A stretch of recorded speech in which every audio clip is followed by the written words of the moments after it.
If I took the terms of mentor or coach into the sporting world, a sports analogy would be the coach who is in charge of helping each player develop their natural gifts or their natural strengths to the best of their ability in order to help the team win.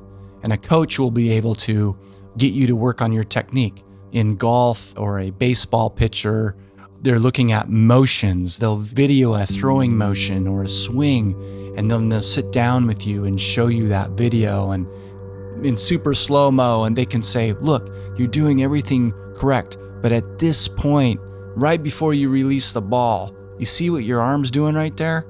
It's gonna be good. It's gonna be 80%, but if you wanna get to 90%, we need to think about how we get your arm at just a slightly different degree. They're not rewriting the whole script on that person and tell them everything you've ever done in your life has been horrible. They're taking the good that you already have, the success you've already realized, and they're making a slight recommendation for you to actually get what you want. This player performs better, and it does better for the team, and that player actually starts to realize more of the goals that they wanted that they would never have been able to achieve without an outside coach, quote, videotaping their normal.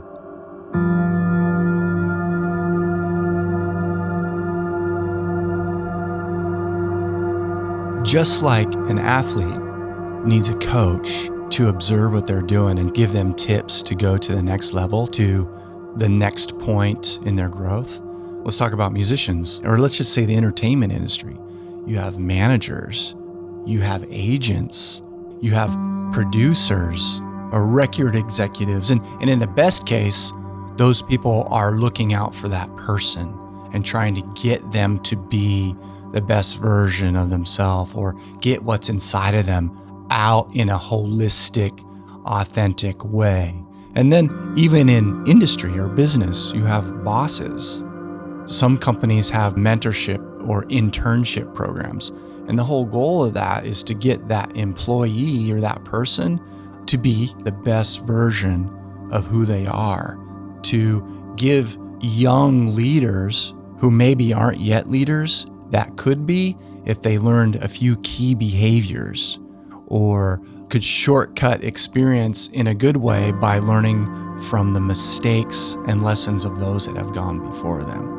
There are entire professions built on this.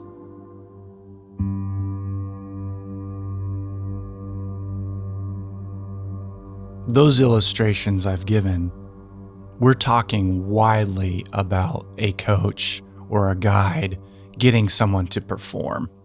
In the baseball pitcher analogy, it's like, hey, you throw 70% strikes, but if you make this tweak, you'll throw 90% strikes. Well, there's also something to being a guide that is protective. It might be going great now in an employee-employer situation. You might be working tons of hours and getting so much done, but that guide is the person that throws the red flag up and says, warning, warning. Look, you're having success now, but if you keep doing this month after month, year after year, what's going to happen is you might destroy relationships. So a guide will even take someone that's performing well and make sure you are that best self you are now for the long term. A guide is thinking about your success for the long term. There's so much wrapped into that.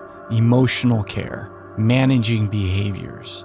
What do you do when you're stressed out? How do you develop healthy relationships and keep relationships healthy?